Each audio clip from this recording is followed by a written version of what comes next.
Vem de festas, porque você merece o menor preço. Smart TV LED Filco 32 polegadas, parcelas de R$149,90 no cartão. Fruteira Go Flex, parcelas de R$30 no cartão. Banqueta Mad Melo 700, parcelas de R$33,30 no cartão. Colchão Sonos Home D28, parcelas de R$56 no cartão. O Natal das lojas Bem de Casa já começou. Venha conferir. Bem de Casa, feliz em receber você.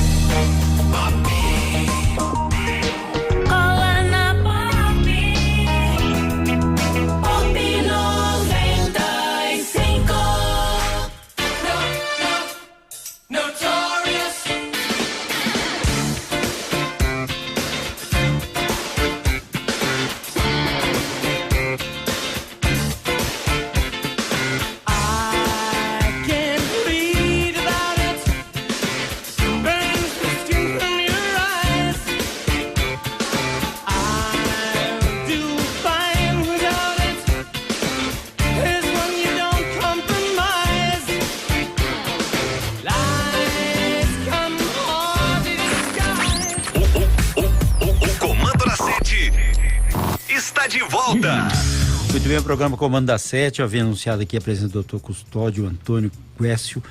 Doutor Custódio tem uma tradição em Montes Claros, além da competência, a pessoa, sabe, aberta para ajudar no sentido principalmente didático, para que as pessoas possam ser orientadas no momento, inclusive da pandemia, né, que é um negócio tão sério assim, as pessoas se afastaram dos seus cuidados e não, independente disso, tem que cuidar mesmo.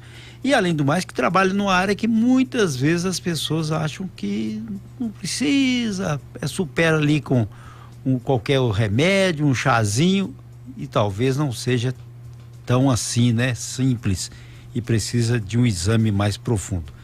Doutor Custódio, que tem a expertise e a experiência para falar sobre isso, e principalmente num mecanismo tão importante que muita gente confunde gastrite com 1000 males que podem acometê-los. Doutor Custódio, é um prazer muito grande de recebê-lo aqui no programa Comando da Sete, e que é professor também, né, na universidade. O que confunde mais nas questões para que a pessoa entenda que é gastrite ou não? É um termo que possa ser aplicado a todos os problemas estomacais? Bom dia. Bom dia, Said, bom dia a todos os ouvintes. Bom, antes de eu responder a sua pergunta, queria dizer do enorme prazer de estar aqui com vocês. O Comando da Sete é líder de audiência, não só na nossa região, na cidade de Montes Claros, mas em todo o norte de Minas. Eu queria parabenizá-los por isso. Então é uma honra estar aqui. Bom, Said, as gastrites, elas são uma série de entidades clínicas que decorrem de sintomas dirigidos ao estômago. Quando a gente fala gastrite, a bem da verdade, do ponto de vista científico, seria a inflamação da mucosa do estômago, não é? Mas isso normalmente nem sempre acontece. Então, muitos pacientes têm sintomas dirigidos ao estômago, tem dor, tem azia, tem má digestão, enjoos, tal. E ele faz, às vezes, uma endoscopia e esse exame é normal. E aí ele fica na dúvida, eu tenho gastrite ou não? Eu tenho sintomas. Então eu diria que esses pacientes têm o que a gente chama de uma síndrome dispéptica. Dispepsia é uma palavra que provém do latim, diz, não, peps, digestão. Uma digestão ruim. Digestão ruim não significa necessariamente retardo na digestão. Você pode ter uma digestão ruim apenas com excesso de secreção ácida dentro do estômago, e daí os sintomas decorrentes desse excesso de acidez. E alguns têm gastrite mesmo, outros têm uma forma mais evoluída de gastrite, com feridas no estômago. Enfim, há muita coisa para a gente debater aqui. Mas em linhas gerais, nem todos os pacientes que têm sintomas ligados ao estômago vão ter gastrite, entre aspas, né? Vai ter a inflamação da mucosa do estômago. O mais comum que a gente ouve nas rodas, fala assim, eu tenho um refluxo. Aí daí já tem um problema que ele acha que é insolúvel. A doença por refluxo gastroesofágico, para você ter ideia, acomete no Brasil 20 a 25% da população adulta do nosso país. Ou seja, de cada praticamente 4 pessoas, uma vai ter refluxo, pessoas adultas, né? É um pouco diferente da denominação de gastrite, de dispepsia, né? O que é a doença por refluxo? É o retorno do conteúdo ácido do estômago para o esôfago, por uma série de mecanismos, por uma série de fatores que predispõem a isso, e esse refluxo acaba agredindo a mucosa do esôfago. Vocês sabem que o estômago tem um pH muito baixo, o pH baixo exatamente para poder fazer a digestão dos alimentos. A gente ingere, sabe, junto com os alimentos, muitas bactérias nocivas para o nosso aparelho digestivo. E o pH do estômago é baixo, em torno de 1,5, exatamente para poder inativar, matar essas bactérias que a gente ingere no dia a dia nosso, na nossa alimentação. Porque senão essas bactérias desceriam para o intestino e causariam diarreia, que a gente morreria de diarreia. Então esse pH baixo tem essa finalidade básica. Só que o esôfago não tem nada com isso. O esôfago ele tem um pH bem mais alcalino, em torno de 5,5, 6 por aí. Se volta conteúdo do estômago para o esôfago, veja a diferença de pH de 1,5 para 6, por exemplo, vai agredir a mucosa do esôfago. Então você vai ter esofagite, causa esofagite. A esofagite causa os sintomas, exatamente que ele relata aí de refluxo, azia, tosse às vezes, tosse crônica, rouquidão, etc. Como é que pode ter uma correlação nesse caso assim com a alimentação? A alimentação diz respeito a isso ou não? Tem vários fatores predisponentes, né, Said?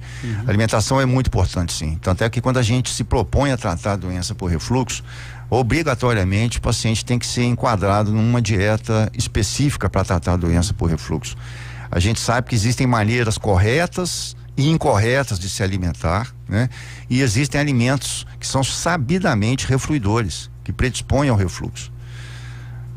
Para quem gosta de uma bebidinha, a bebida alcoólica é terrível. Eu vou citar só os mais comuns, assim, que a gente pode alertar a população que pode gerar refluxo. A bebida alcoólica, sem sombra de dúvida, o café, nosso famoso cafezinho, o chocolate e as frutas cítricas, as frutas ácidas, né? Além das frituras também, né? A gordura, ela é de difícil digestão e ela vai predispor o paciente a ter refluxo. Tem essa correlação alimentar. Tem correlação alimentar. O norte mineiro é bom para grudar o pé numa carninha. Na comida mais, o piquezinho, a carne de sol, a linguicinha, né? Torresmo. Não precisa comer tudo no mesmo dia, né? Um pouquinho de cada vez. Um pouquinho de cada vez. A Carmen, ela estava fazendo essa relação aqui de bebida e comida com a saúde. Na família dela existem problemas relativos a esse refluxo e também, ela disse, gastrite, né? Que o doutor Custódio já explicou de outra maneira. Mas pode ter alguma questão genética? Não, na doença por refluxo, não. A doença por refluxo gastroesofágica, ela é adquirida. Ela aparece ao longo da vida. É bom ressaltar aqui, Said, só para as pessoas entenderem, até um ano e meio de vida é fisiológico, ou seja, é normal o bebê, o lactente, ter refluxo. Às vezes você pega uma mãe, meu bebê vai mamar e reflui, engasga e tal. Isso é comum. Por quê? Porque o esfíncter que fecha, assim, o esfíncter inferior do esôfago é uma estrutura muscular entre o esôfago e o estômago que vive fechado, ele só se abre durante a deglutição. No lactente, ele é muito imaturo, ele é muito flácido ainda. Então, predispõe o refluxo no lactente.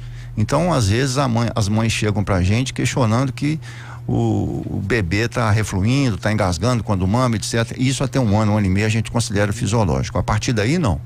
Você alimentar e ter refluxo, alguma coisa está errada. Né? Agora, me chama muita atenção o uso de medicamentos. Eu tô com azia terrível, aí vai nesses antiácidos e tem até propaganda na televisão. Não, estou usando um tal de metrazol, uma coisa assim. Omeprazol, estou usando, é bom demais e tal. Mas um receitando para o outro, que tem um perigo, é claro, sobre isso, né? É o mal do brasileiro, né, Said? Infelizmente, né? A gente às vezes vê doenças que poderiam ter sido curadas e não foram exatamente pela automedicação. O brasileiro tem essa cultura, infelizmente. Então, às vezes não é raro a gente pegar esofagites muito graves, ulceradas, com uma complicação das esofagites do refluxo, que é o esôfago de Barrett, que é um revestimento alterado na parede do esôfago, que predispõe ao câncer de esôfago. Muitos já chegam com câncer de esôfago instalado.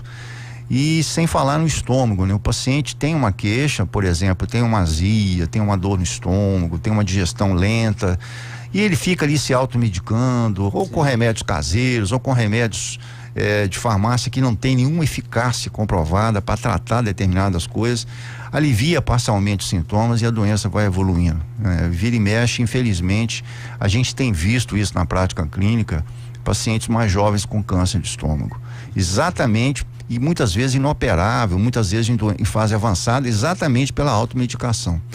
Então a gente orienta a população que está nos vindo aqui para evitar a automedicação. Se você tem uma queixa digestiva, uma azia, uma dor, uma queimação, se ela começa a ficar frequente, se ela ultrapassa aí 2 semanas, 3 semanas de persistência, procure o médico, procure de preferência o especialista para ver o que é. Pode ser uma coisa simples, na maioria das vezes é uma coisa simples, mas por volta de pelo menos 10% pode ter alguma coisa mais grave aí atrás, né? Tem gente que protela, né? Sim. Tá na mão dele lá, né? Sim. A Magna Santos, ela tá falando aqui que ela fez uma colonoscopia e foi localizado um pólipo, mas ela não voltou. Então deveria voltar, né, doutor? Esse aspecto aí é muito importante, né? A gente tem visto uma incidência muito grande e aumentando a cada dia, sabe, do câncer de intestino, né?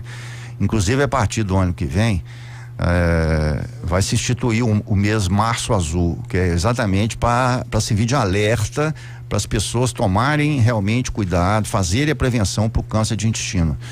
O pólipo é o nascedouro do câncer do intestino. 90% do câncer de intestino vem de pólipos. Agora, você tem vários tipos de pólipos. Então, quando você, numa colonoscopia, detecta a presença de um pólipo, necessariamente se faz a obrigação de se retirar esse pólipo. Retirou-se o pólipo, vai se avaliar que tipo de pólipo é. Na maioria das vezes são lesões pré-malignas, e aí esse paciente vai ter que ficar sob cuidado permanente. Ele vai ter que fazer colonoscopias seriadas a prazos variáveis para se detectar se esse pólipo pode evoluir futuramente para um câncer, aparecer mais pólipos, etc. Então a vigilância endoscópica num paciente que tem pólipo é obrigatória. O que chama a atenção é que às vezes a pessoa não tem a noção de que existem mecanismos para ele cuidar da saúde e ele se distancia porque ele toma a decisão de se distanciar. Tá lá na mão dele para cuidar. Eu acho que hoje os meios de comunicação têm favorecido muito esse cuidado, sabe, Said? Eu acho que se a população se descuida, muitas vezes é por realmente esquecer, não levar a sério.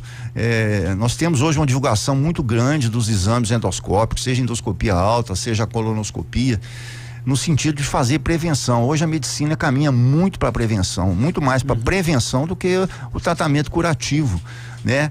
A própria Organização Mundial da Saúde, o SUS, ele está focando muito mais na prevenção, fica muito mais barato prevenir do que tratar realmente. Então o Ministério da Saúde também tem esse cuidado. Então as pessoas têm que ficar alertas. Se tem algum sintoma, eu vou só chamar a atenção aqui para um dado que a gente vê muito na clínica, no consultório, que é às vezes a evacuação com sangue. Vira e mexe, as pessoas, às vezes até jovens, têm uma certa dificuldade para evacuar, vão evacuar e evacuam sangue junto. Não, isso deve ser uma doença hemorroidária, pode ser uma fissura no ânus e tal. Muitas vezes não é. A gente já cansou de ver pacientes chegarem lá pra gente esperando 3, 4, 5 meses com sangramento, e a gente vai ver um câncer no reto, um câncer no intestino. Então, medicina se faz com prevenção. E hoje eu acho que a prevenção dentro da nossa área, especialmente nos exames de imagem, estão bem divulgados, né? Então a coisa avançou muito. Então eu acho que principalmente os tumores digestivos, do cólon principalmente, eles são preveníveis. Acho que se a população se alertar para isso, tomar cuidado, procurar um profissional da área, tem uma chance muito maior de cura. Esse detalhe é tão importante, porque eu me lembro que quando eu era criança, puxa vida, você conseguiu alguma coisa, até mesmo médico, né? Era tão complicado, e hoje existem estruturas mais fáceis, inclusive com o avanço até das imagens, né, para fazer os exames. Tá me lembrando aqui, a Nicinha do Cheiro Verde tá ouvindo a gente, deve estar lá na estrada lá de Juramento. Choveu, hein, Nicinha? Ela tá falando que toma também medicamento, mas ela vai procurar um médico, e faz muito bem, viu, dona Nicinha? Que é para conhecer o problema que você tem. A pessoa falando sobre a prevenção que o doutor Custódio colocou aqui, mas se por acaso ela perceber qualquer coisa, ela não pode demorar. Sim. Ela tem que ir lá. Sim. De maneira nenhuma, né? Sim. Existem os sinais de alarme, e é isso que eu queria passar para a população que está nos ouvindo, sabe? Por exemplo, quais são os sinais de alarme dentro da nossa área? Emagrecimento. Então, se a pessoa começa a ter queixa digestiva e começa a perder peso, começa a perder apetite, se ela começa a ter sintomas mais importantes, sangramento nas fezes, um paciente com mais de 40 anos que tinha um intestino funcionando bem, por exemplo, que passa a mudar o ritmo de funcionamento do intestino, seja para diarreia, seja para prisão de ventre, um paciente que começa a vomitar do nada, não é? São sinais de alarme, são sinais de que, olha, tem coisa errada aí, tem que procurar o profissional capaz para poder fazer o diagnóstico logo e tratar isso logo. O tratamento preventivo, volto a repetir, é a melhor opção aí. Eu acho que essa aula foi importante, doutor, porque muitas vezes a pessoa está ali sofrendo e acha normal e até abandona. O homem é mais complicado que a mulher? Eu acho que sim, viu, Said? A gente observa na prática isso. A mulher é muito mais preocupada e o homem é muito mais relapso. Vou tentar defender a classe aqui. Eu não sei se é pela ocupação, mas o homem geralmente, antigamente, né? Eu acho que hoje não é assim mais não, né, Said? As mulheres também mudou bem. As mulheres estão ocupando o mercado de trabalho aí quase igual a gente. Mas eu percebo que na prática clínica as mulheres se cuidam mais, sim, sem dúvida. Aqui tá colocando, colocou o nome aqui não, Lúter? E os anti-inflamatórios, tem gente que vai firme, né? Essa questão que você levantou, ela é extremamente importante. A gente mexe com o hospital, né, Said? A gente trabalha em hospital e a gente percebe a gravidade disso, a frequência e a gravidade disso. Então, assim, anti-inflamatório é uma bomba relógio para o estômago. E não é só para o estômago, não.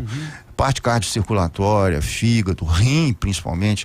Mas na nossa área, existe uma literatura citando que até 15% das hemorragias digestivas altas são causadas por anti-inflamatórios. Um anti-inflamatório é uma bomba relógio, ele agride a mucosa do estômago, fere o estômago, pode gerar úlceras profundas, e os sangramentos por vezes podem ser fatais. Então, quando você vai usar um anti-inflamatório, primeiro saber qual anti-inflamatório usar. Segundo, se você sentia ou sente ou tem alguma história familiar de gastrite, úlcera, é bom consultar um médico antes, pelo menos um médico, ou então de preferência um especialista, para saber se você pode usar aquele remédio. Se você não teria que tomar algum cuidado antes de usar aquele remédio. Porque depois que a coisa acontece, e assim, normalmente é dose dependente, ou seja, você toma a medicação, na medida que você vai usando a medicação, aumenta a chance de risco de problemas digestivos, especialmente hemorragia. Mas existem casos que é dose não dependente, 2 comprimidos podem ser suficientes para te gerar uma hemorragia, você ir parar no CTI. Que coisa, e muita gente usa de maneira discriminada. Discriminada, sem nenhum conhecimento, sem nenhuma orientação, né, Sérgio? Perigo. Bom dia, doutor. Quando me sinto estressado, olha aqui, hein? Sinto muitas dores fortes na boca do estômago. Na boca do estômago. O Júnior Neguinho tá aqui. O estresse tem essa correlação também, né? É o mais importante. Eu colocaria como sendo o fator predisponente mais importante, mais frequente para as doenças do aparelho digestivo. Não só do estômago, quanto do intestino também, Sade. Quando a gente fala gastrite, e na realidade para nós especialistas a gente define como dispepsia, na maioria, mas na imensa maioria das vezes o estresse está atrás disso aí. Sabe, o estresse, rapidamente, só para o pessoal entender de casa, o estresse tem vários fatores que predispõem às gastrites, entre aspas, às dispepsias. Primeiro, ele aumenta a acidez do estômago, indiretamente. Segundo, ele retarda o esvaziamento do estômago. O estômago, com esvaziamento mais retardado, a comida ficando mais tempo que devia dentro do estômago, o estômago vai produzir mais ácido clorídrico, mais pepsina. Então já abre caminho para as doenças chamadas cloridopépticas, ou seja, doenças do estômago decorrentes do excesso de ácido. O estresse tem essa capacidade, sem contar o refluxo. O estresse participa muito também do refluxo. Então, esses pacientes ansiosos, eles têm o que a gente chama de hipersensibilidade visceral. Eles percebem os sintomas também mais que os pacientes não ansiosos. Muitas vezes você não sente nada, você não tem nada, mas você sente uma azia, uma queimação, uma dor insuportáveis. Isso chama-se hipersensibilidade visceral, por um mecanismo neurológico. O corpo não está separado da mente. Não está, de jeito nenhum, de jeito nenhum. A batalha não é fácil, não. Bom dia, sou Luciene, eu já tive a H. pylori, tratei... Essa H. pylori é um terror, né? Esse assunto é muito importante e a gente sabe hoje, né, Said, que o H. pylori é a infecção crônica mais frequente do mundo, né? Sim. No Brasil, a incidência média, para você ter uma ideia, de pacientes portadores de H. pylori beira 70%, 72%. A infecção pelo H. pylori é uma questão de condição sanitária mesmo, de estrutura sanitária. Nos países mais desenvolvidos a incidência é baixa. Estados Unidos, Suécia, Canadá, por exemplo, incidência de 8%, 10%. No Brasil, 70%, 72%. Na região norte, para você ter ideia, Said, beira 95% da população. O H. pylori é uma bactéria que normalmente não existe no nosso organismo, não existe no estômago, e que a gente adquire através de alimentos contaminados, e ela fica escondidinha lá no estômago, causando silenciosamente os males do estômago. Aí ele pode causar gastrite, pode causar úlcera. E uma dor, né? Às vezes não, Said. 50% dos pacientes não têm a princípio sintoma. Pra você ter uma ideia, a contaminação pelo H. pylori ocorre na infância. A maioria, isso é estudos mostram, especialmente aqui no Brasil, pelas condições sanitárias precárias, a maioria das infecções pelo H. pylori ocorre na infância, por volta de 10 a 14 anos. Então, o paciente fica a vida inteira com H. pylori e vai ter manifestações desse H. pylori, gastrite, úlcera e infelizmente o câncer. O H. pylori é considerado pela OMS o agente carcinogênico do tipo 1. O que é isso? Ele cria condições para o câncer aparecer. Ele não gera diretamente o câncer, mas se o paciente tiver tendência genética, ele cria todo um ambiente para o câncer de estômago aparecer. Então, é um agente extremamente perigoso, nocivo. Hoje o consenso na literatura é erradicar todo mundo que tem H. pylori. Nós temos erradicado o H. pylori, independente do paciente ter sintoma, independente do paciente ter história familiar para câncer. Mas ele é um problema de saúde pública. É a única maneira no Brasil que se tem de se adquirir a bactéria é ingerindo alimentos mal lavados, entendeu? E tá aí para todo mundo. 72% é muita coisa. É muita coisa. É muita coisa. Absurdo. Aqui tem bom dia, a Mena do Mato Seco, da Chácara Neves, Sérgio está perguntando também, ele não conseguiu fazer o exame de endoscopia. Falando que sentiu dificuldade. Mas é fácil fazer, meu filho, não tem jeito não, tem que fazer. O estômago está queimando, é a mesma questão que ele está colocando aqui. E também tem outra pergunta aqui, outra questão, né, que eles estão colocando aqui, várias outras aqui. Bom dia, sou Laurita Veloso Silva, Gamileira, Coração de Jesus. Há 3 anos comecei a tratar de um refluxo e quando fica preocupado é a questão do estresse aí, né? Que ela está colocando. A outra questão levantada aqui é pela a menina, o estresse e a ansiedade, ela sente até enjoo com tanto estresse e ansiedade. E nesse momento de pandemia está colocando a Valéria, pior ainda, né? Pior ainda. A gente teve um acréscimo muito grande das chamadas doenças funcionais gástricas, né? E o vômito, existe uma classificação, Said, para nós especialistas, que é chamada classificação de Roma. É um consenso que foi feito de todos os gastroenterologistas do mundo para classificar a doença funcional. O que é uma doença funcional? É aquele paciente que tem sintoma e não tem uma correspondência de achado de doença. Ele muitas vezes tem dor, tem azia, vomita e você faz os exames e não encontra nada. Isso é chamado doença funcional. É chamada interação mente-cérebro, estômago, cérebro-intestino, né? Então a gente tem essa classificação. O vômito é uma das manifestações mais comuns de ansiedade. O centro do vômito, que fica no cérebro, ele é muito ativado pelo estresse.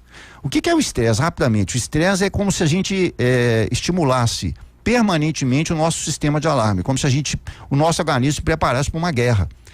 Nisso, ele libera vários neuromediadores, substâncias químicas. Essas substâncias químicas agem em vários órgãos, com predileção para um órgão só, ou 2 no máximo, chamados órgão-alvo.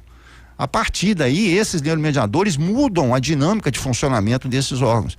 No caso aqui, o estômago ou o intestino. Então você pode ter diarreia, você pode ter prisão de ventre, você pode ter gases, você pode ter cólica e azia, dor, vômito, má digestão, etc. Fora se a pessoa está com aquela ansiedade ou então com uma preocupação qualquer, já gera isso, né? Gera. Tem gente que começa a suar a mão, tem toda a taquicardia, aí quando te falo, depende do órgão atingido, se é a parte cardiovascular, se é a parte digestiva, tem gente que tem enxaqueca, tem gente que tem alergia e vai por aí afora, né?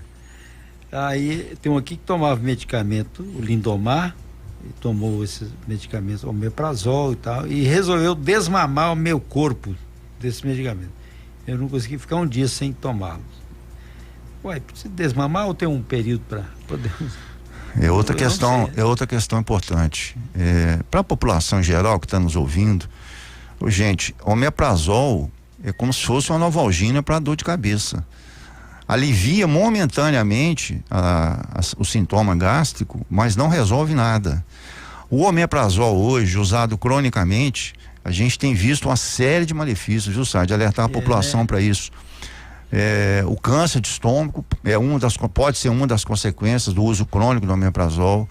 Está provado que doenças demenciais, para as pessoas que usam omeprazol por muito tempo, tem uma chance muito grande de ter Alzheimer, de ter Parkinson, problemas renais, problemas hepáticos, infecções respiratórias de repetição. O sujeito está tendo pneumonia, às vezes, de repetição por uso crônico de omeprazol, sem contar que é o remédio que alivia o sintoma, não trata o problema básico e o problema básico continua evoluindo. Se ele tem um câncer que começa, por exemplo, com uma azia, com uma dor no estômago, e ele vai tomando omeprazol protelano, vai chegar uma hora que não tem jeito mais, né, meu amigo? Ele vai chegar para o médico já com o problema já insolúvel, né? Então, alertar a população, gente, não usem. Eventualmente, você vai numa festinha, no outro dia você teve uma azia, pode até tomar para aliviar o sintoma ali. Agora, o sintoma persistiu, não deve se usar o omeprazol cronicamente, não, de jeito nenhum, a gente não recomenda. E esse alerta aí, todo mundo tá ouvindo aí nessa aula, o pessoal tá colocando aí na educadora aí, questões sérias aí, pessoal da área rural aí, né? Verdade, sim, bastante participações, viu, Said? Vendo a preocupação que é, e o alerta do doutor Custódio aqui, tão fundamental pra gente pensar, porque a automedicação, não, isso aqui é bom, mas eu tomo todo dia, é igualzinho a pessoa tem hipertensão. Qual que você está tomando? Eu estou tomando esse Losartan aqui. O senhor é quantos miligramas? Tanto. Isso aqui que é bom, eu passo para o outro. Sério demais, depois já viu, né? E além do mais, nós enfrentamos não só a questão da doença em si, dos problemas desses males que tem comuns. Às vezes tem a dificuldade do exame, né? A pessoa procura o SUS, aí demora a marcar, né? A endoscopia, a colonoscopia, tudo isso tem que ver. Muita gente passa por esse problema, mas não quer dizer que você vai abandonar, doutor. Você tem que um problema de saúde, você vai enfrentar, ver o que vai fazer. Sem dúvida, sem dúvida. Hoje já existe uma disseminação maior, como eu disse há pouco, dos exames endoscópicos, da endoscopia, da colonoscopia. Existem serviços fazendo pelo SUS, hospitais fazendo pelo SUS, né? Existem as clínicas populares, onde o exame é bem mais barato, né? Mas a pessoa tem que se esforçar um pouquinho, nem que ela aperte um pouquinho em alguma coisa, economize em outras coisas que não são tão importantes. O bem maior que a gente tem é a saúde, né, Sade? Eu acho que todo investimento na nossa saúde vale a pena, né? É tudo isso que é mais do que fundamental, né? Sim. Hoje eu terminei de ler um livro sobre a gripe espanhola, a grande gripe de 1918, eu vi a dificuldade no início do livro, é só sobre a questão do avanço da medicina. Uma dificuldade, imagina a medicina, início dos anos 1900, aquele enfrentamento, a dificuldade nos Estados Unidos, sem condições, o comportamento social era o mesmo que nós temos agora, mesma coisa, a revolta da vacina ensina isso, que é do mesmo jeito. Então hoje se tem um esclarecimento através das redes, dos meios de comunicação, a pessoa fala, pera lá, eu vou cuidar de mim. Sim. Né? E que eu tenho não só da pessoa, mas correlação com a família, com os filhos. Sim. Pensar o macro. Macro, sem dúvida. Abandonar essa questão. Uma ouvinte perguntou aqui, lá na clínica do Dr. Custódio, na rua Tiradentes, lá é Tiradentes 600, no centro. Eu sempre passo ali em frente. Qual o problema principal que eles batem lá na porta para tentar resolver, doutor? Obrigado aí a Célia por ter feito a pergunta. Boa pergunta, né? Interessante. Tem de tudo, né, Sardi? Mas eu acho que as doenças do estômago, principalmente dor no estômago, azia, queimação, enjoo, vômitos, eu acho que isso aí prepondera, sabe? Uhum. Existe uma estimativa da Federação Brasileira de Gastroenterologia, estimando que 40% da procura dos pacientes, pelo menos 40% da procura dos pacientes ao gastroenterologista se deve a problemas gástricos, né? Então, dor no estômago, queimação, azia, etc. Na nossa prática, eu concordo, é a principal queixa aqui dos pacientes lá. A Cristina do bairro Independência está falando que também vê o problema do refluxo. É muito comum também o refluxo, Said, é muito comum, né? Talvez fique em segundo lugar. E isso tem muito a ver, Said, você me permite, tem muito a ver com uma série de fatores. O estresse, como eu falei há pouco, mas principalmente com essa epidemia mundial de obesidade, sabe? Talvez o principal fator predisponente para o refluxo seja a obesidade, o ganho de peso. E a pandemia facilitou demais isso. A gente percebe isso na prática clínica, né? Como que as pessoas ganharam peso com a pandemia, né? Ficaram em casa, presos, ansiosos, e aí a válvula de escape era comer, né? E foram ganhando peso, e a partir daí sintomas de refluxo foram aparecendo absurdamente. O peixe morre pela boca também. Sim, infelizmente. Infelizmente. A Thelma está lembrando aqui sobre a intolerância à lactose, que gera problemas de gastrite, segundo ela aqui. Agora, até bem pouco tempo, a gente vai colocar 20 anos, eu não me lembro assim, tem intolerância à lactose, é novo, já existia e a pessoa não difundia tanto? Essa questão é interessante, já existia, óbvio que sempre existiu, não se valorizava, né? Os sintomas de intolerância à lactose muitas vezes se misturam com sintomas de outros problemas gastrointestinais, especialmente intestinais. Mas eu acho muito importante, sabe, Said? A gente tem visto também uma incidência muito alta de intolerância à lactose na prática clínica. E antigamente se fazia o exame de sangue como exame padrão ouro para fazer o diagnóstico. E hoje o exame de sangue a gente sabe que é falho. Nós, se você me permite um merchandising rápido, sim, lá na clínica a gente faz o teste respiratório para intolerância alimentar. Então, nós temos lá o teste para intolerância à lactose. E esse é o padrão ouro hoje, né? Você tem praticamente 100% de eficácia, 100% de especificidade, de sensibilidade para detectar se o paciente tem intolerância à lactose. Muitos pacientes são tratados por gastrite, por prisão de ventre, gases, como se fosse uma colite, como se fosse uma dispepsia. E na realidade esse paciente tem intolerância à lactose e você trata a intolerância à lactose, esse paciente tem uma melhora sensível. Então vale a pena no paciente que tem, por exemplo, distensão, a barriga inchada, gases, às vezes diarreia, às vezes cólicas abdominais, enjoos persistentes, e se ele consegue fazer uma correlação desses sintomas com a ingesta de leite ou de derivados do leite, vale a pena ele visitar o gastroenterologista. Nós temos as ordens lá na nossa clínica para poder fazer uma avaliação disso, fazer um teste de intolerância, chama teste respiratório para intolerância à lactose, para ver se ele tem isso realmente para poder tratar, porque isso prejudica muito a qualidade de vida das pessoas, sabe? Sim, muito. E a maioria dos alimentos hoje em dia tem leite, né, Said? Sim. A maioria. Mas aqueles que têm um teor maior de lactose tem que ser evitados e existe tratamento para isso. É bom mesmo procurar lá na rua Tiradentes 600 para olhar direitinho aí lá com o doutor Custódio, gente. Às vezes tem um problema aí sério. É com criança também? Principalmente com criança também. Agora, a gente tem que diferenciar, Said, rapidinho, a diferença de intolerância para alergia. A alergia ao leite de vaca é diferente, é uma questão mais imunológica, é mais de criança mais novinha, de lactente, até os 6, 7, 8 anos. A intolerância é diferente de alergia alimentar, então alergia à lactose é um pouquinho diferente, né? Os sintomas são parecidos, mas o mecanismo é diferente, o tratamento também é diferente. Aqui tem uma pergunta aqui, o pessoal lá de Alcobaça, na Bahia, tá ouvindo o programa Comando da Série, mandou para mim. Falou que ele não pode ver camarão que já tá com o pescoço inchado. Isso não tem jeito, não? Não tem. Você também, né, Saulo? Eu tenho camarão, carne de porco, né? Leite, né? Aí a gente entra no campo da alergia alimentar. Aquilo que eu falei, é um mecanismo imunológico. O organismo daquela pessoa tem anticorpos específicos na parede do intestino para determinados alimentos. Frutos do mar é muito comum isso. Então frutos do mar, leite, carne gordas, né? Ovo. Existem esses alimentos que desencadeiam um mecanismo de reação antígeno-anticorpo, um mecanismo imunológico, e que pode ter sintomas em graus variáveis. Desde simplesmente uma alergia cutânea, você tem coceira na pele e tal, vermelhidão, até edema de glote comparado à cardiorrespiratória. Uma vez eu estava na praia e presenciei isso. Um casal comendo camarão, do nada a pessoa começou a ficar dispneica, com falta de ar. E quando eu cheguei, a paciente já tinha edema de glote. Nós tivemos que quase que ressuscitá-la. A sorte que tinha um bombeiro e tinha uma ambulância perto.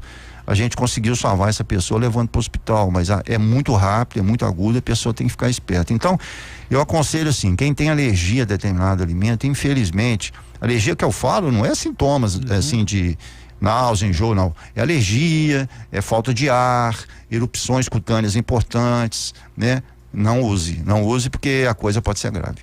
Já vi casos assim. Aqui tem bom dia, Saide, meu nome é Valdeir, de vez em quando eu saio uns butuquinhos, eu gosto disso, né? Na ponta da língua, quando ele vai comer alguma coisa. Pode ser uma alergia, né? Que ele tá colocando. Aí tem que ver, pode ser afta, não? É afta, pode ser. Afta também é tudo correlato, né? O que se come. Aqui a diarreia também. O Denilson sentia muita azia, refluxo e tal. E ele com muita hemorragia. Hemorragia. Aí você vê, ele está contando aqui, o Tuti Denilson, que teve um câncer no estômago já avançado porque não se cuidou. Graças a Deus, hoje faz 2 anos de cirurgia, tirou todo o estômago. Você vê, para chegar nesse nível, porque evidente deve ter demorado aí, né, Tuti? Aquilo que eu falei antes, né? É o perigo do diagnóstico tardio induzido por automedicação, né? Esses aspectos são e tem muita gente que acaba utilizando levam a vida assim um pouco sem se cuidar e pensar que vai enfrentar tudo, e na verdade não dá para enfrentar de maneira nenhuma, a não ser com os cuidados necessários. E tem gente que tem aqui, um ouvinte colocando aqui, que a vida dela é da natureza. Mas também até isso tem que ter cuidado, né? A natureza deve ser só... Cuidado com a natureza, cuidado com a H. pylori, né? Na hora de digerir coisas cruas, vamos lavar direitinho. Ô Saide, eu acho que eu posso fazer um serviço aqui de prestação à população, no sentido assim, como que a gente previne o H. pylori. Todo o alimento cru, pessoal, que a gente for ingerir, seja uma folha, uma hortaliça, uma fruta com casca, nós devemos lavar sempre com água filtrada, evitar de lavar com água corrente da torneira.